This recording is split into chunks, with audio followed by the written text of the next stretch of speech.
Another day, another victory for the OGs, taking down Roblox for good because it is one of the scummiest platforms out there. Now, I'm sure pretty much everyone, including your parents, are aware of the Schlepp situation now. Big Roblox YouTuber who is going out there catching predators with Gideon, and Roblox shockingly didn't like that. You kind of expect them to want to work with predator hunters, but nope, they sent him a cease and desist letter. And so now fast forward to today, and Schlepp is now teaming up with Law by Mike to take down Roblox through a lawsuit. Now, I do want to start off by saying no lawsuit has actually been filed yet. You can't track anything online. However, they're currently building up a big case, and the actual lawsuit itself isn't going to be directly regarding just Schlepp. It's going to be regarding the entirety of Roblox's safety. So through this way, they're going to be able to actually target the platform instead of users on the platform. And in a video Law by Mike just posted, he had a great conversation with Schlepp's actual lawyer, and he also broke the reasoning behind why they're going to be suing, how they could win the case, and why they genuinely believe it's something worth pursuing. We have over 800 cases involving sex abuse. These are personal injury claims. So survivors are coming forward because of the personal injuries and the trauma they experienced. Yeah, we think it's a very strong case, and I think that's part of the reason they're fighting so hard to try and move this into some types of confidential proceedings, so they think people will forget about what happened, and then they won't. Now, for many of you that have been closely following this Roblox situation, you might know that they are trying to bury this as far under the ground as possible. As soon as Schlepp came out as the #1 whistleblower, they instantly started shooting him down, like the whole kind of Boeing situation a year ago or so now, when they were actually killing their whistleblowers. However, as of right now, Roblox has over 500 cases up against them regarding child safety, and although not every single case may not be big, that is definitely a large number and not something that you want to have on a platform which is regarding just child protection. Like, at the end of the day, Roblox is probably the biggest used platform by children out there by a long shot, and as a result of that, they have a primary responsibility to make sure that children aren't going down the wrong directions on their platform. However, Roblox just doesn't really seem to care about that, and unfortunately it's resulted in many children getting abused through their platform, and now they have all of these cases built up against them. However, Law by Mike's case is definitely a big one to have. If someone is scared about something they experienced on Roblox, what would you tell them? I would tell them to call a lawyer, find out about their legal options, and let them know that they will be believed. There's strength in numbers. Terrible things happen on Roblox.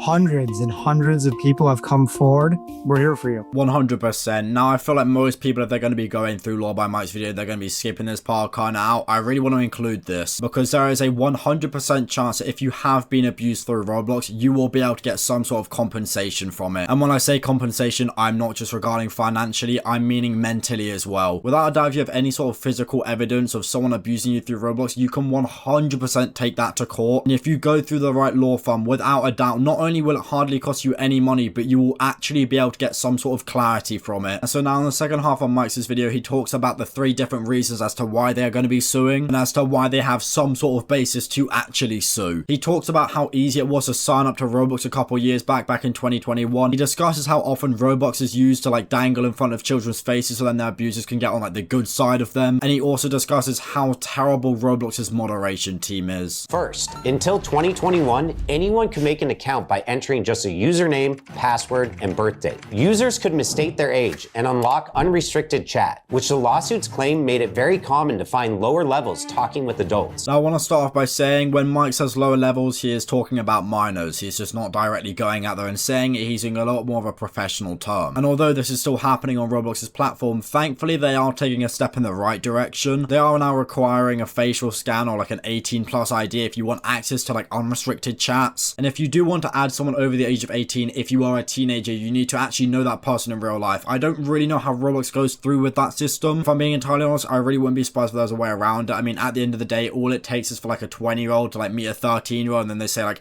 oh yeah, just do this and then we can friend each other because otherwise we wouldn't be able to chit chat. And then the 13-year-old is just gonna like aimlessly walk in that passage. So I don't really know how well this is gonna work, but at least Roblox is doing something about their systems. Players use Robux to buy rare accessories and customize their avatars, and many lower levels are obsessed with it.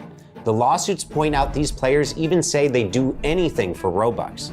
So bad actors can take advantage of that by dangling Robux to gain control. Now, this is 100% true. If you went in any Roblox lobby right now and just said, hey guys, Roblox giveaway, just join my Discord server. Oh, by the way, you have to be under the age of 13 to join it, otherwise it doesn't count. You will instantly get a swarm of people asking you how they can join the Discord server. I mean, I really hate to say it, but 2025 isn't an easier time for predators to go out catching children. Like, even if we look back like 40 years ago, where it couldn't have been easier to just walk through the street and just pick up a child, nowadays it is still somehow more unsafe than back then. In 2017, the company claimed it had thousands of moderators working 24/7, plus advanced filters blocking unsafe content. The reality looks very different. Yeah, all you really need to do right now is just go on Roblox, just search up like bathroom together, and you will find games like this. I am aware that Roblox is now being like trying to counter this. They've taken down a lot of these games, however they still exist on their platform. And even if we're looking at like chat moderation right here, this is a fantastic screenshot of someone literally catching a predator in the act. And I'm sure Roblox's new systems will be able to block some stuff like this,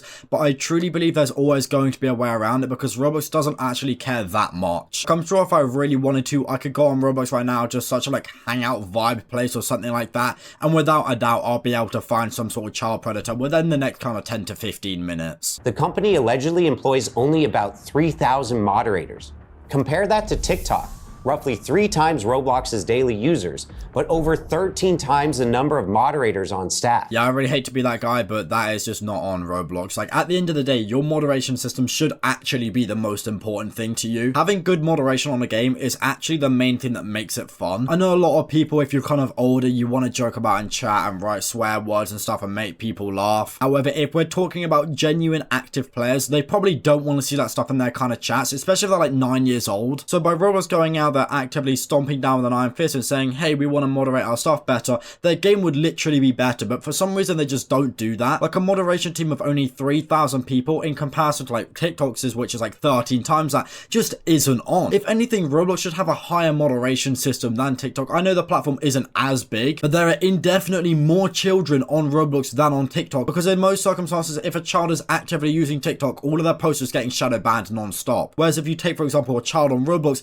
hardly anything gets blocked on there. And I'm sure for many of you, you're not too sure as to like how the whole kind of lawsuit system is going to work with Roblox, and that may be because of the Section 230 in the US. If you aren't aware of this, it basically gives every single kind of online platform immunity to crimes committed on their platform. So that way, if for example there's like sex trafficking going on through like Instagram or something like that, Instagram doesn't take the fall for that. It's actually the sex traffickers instead. And the law in itself is fantastic. However, unfortunately, there are a lot of loopholes through it. If we are taking this in regards of Roblox, it's not actually just the bad actors on the platform, but it's their security system as a whole. Like, children are so easily able to access these things that is a problem in itself. Lawyers argue Roblox designed the platform in risky ways, marketed it as safe, and then ignored clear warning signs. And at least one court has already said Section 230 doesn't cover misrepresentation. So if Roblox tells parents this is safe and it's not, that responsibility falls on Roblox, not the users. Now, how do I feel about this? Extremely positive. Do I think Roblox is probably going to get sued in the next couple of years? Yes, without a doubt. Like, as soon as someone figures out a way to actually sue Roblox without Roblox jumping through every loophole, they will immediately get sued by so many more people. It's just all about that trial and error until you actually figure out a strategy. And right now, I really am putting all my eggs into one basket. Schlep and Law by Mike and Schlep's law team, I think they're gonna do it. However, what I do want to say is they're not going to be suing Roblox to have it shut down or banned.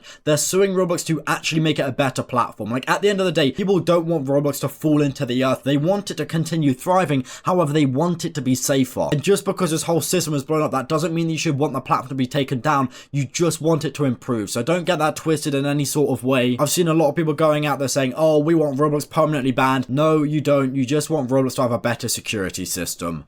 So, yeah, that's about it. See ya.